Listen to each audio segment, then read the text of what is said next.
Good morning and welcome to the daily devotion. I trust the Lord has been speaking to us every day, and I believe that He will speak to us today as well. I'm going to read to you from Ecclesiastes chapter 2 and verse 2. And it says, "Laughter, I said, is foolish, and what does pleasure accomplish?" This morning I am going to address the theme, the problem of pleasure. The problem of pleasure. The question in concern for Solomon in this verse, chapter 2 and verse 2.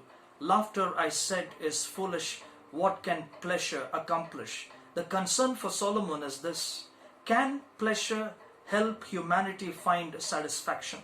Can pleasure help humanity find satisfaction? And he concludes on the contrary. He says pleasure cannot accomplish the satisfaction that man looks for.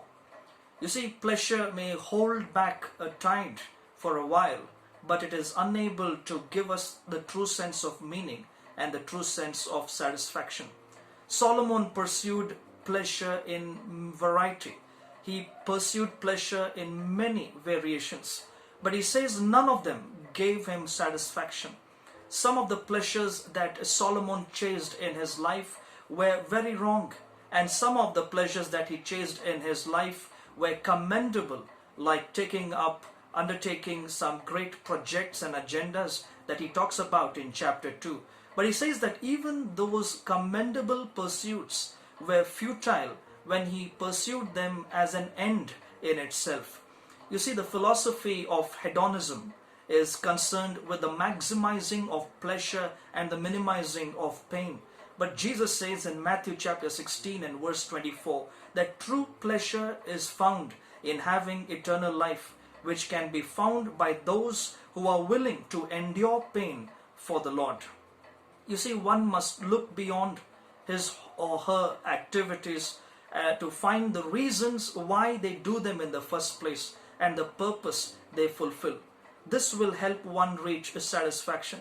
You see, for a Christian, the goal in life is not about searching for meaning, but for a Christian, the goal in life is to find God who gives meaning. For a Christian, the pursuit in life is not about searching for satisfaction. For a Christian, the pursuit in life is to find God who gives satisfaction.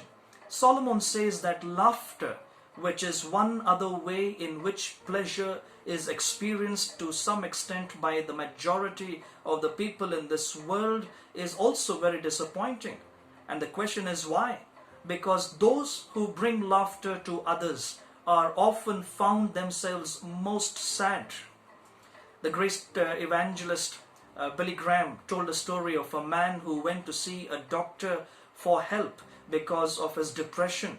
And the doctor, who had never met this man before, said to him, "I'll suggest something better than antidepressant tablets."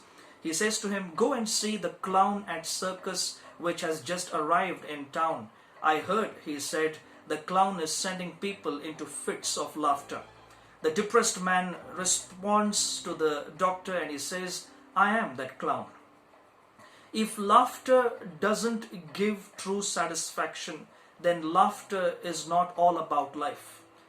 Pleasure in life experienced through laughter, experienced through money, or in accumulating gold or silver will not help us to find true satisfaction. You can buy pleasure with money, but you can never buy meaning. You can buy laughter with gold, but you can never buy satisfaction. And this morning, I'd like to encourage you to know that true satisfaction, or the search for satisfaction, can be found only when we find our way to God. By that, I mean that nothing makes sense without God. Nothing makes sense in life outside of God. No matter what we have in life, if God is not in it, then we are possessed by the sense of emptiness. I urge you this morning, as you are watching this devotion, continue to find God, and He will satisfy you no matter how grim your problem is. Let's look to God in prayer. Father, we thank and praise you that true satisfaction is found only in you, and when we find our way back to you. Lord, the pursuit in life is not to search for satisfaction, but the pursuit in life is to find God who gives satisfaction. We claim that promise and we claim that statement, O God, for your glory. And Lord, we pray that we would be truly satisfied every day of our life, no matter how grim our problem is. Enable us, Lord, to look to you and to your word, that we may truly be satisfied with the satisfaction that comes through you, through the power of the Holy Spirit, under the leadership of Jesus Christ. We thank and praise you, God, for hearing this prayer. In Jesus' name we pray. Amen. Thank you very much for joining us this morning. God bless you. Have a wonderful day.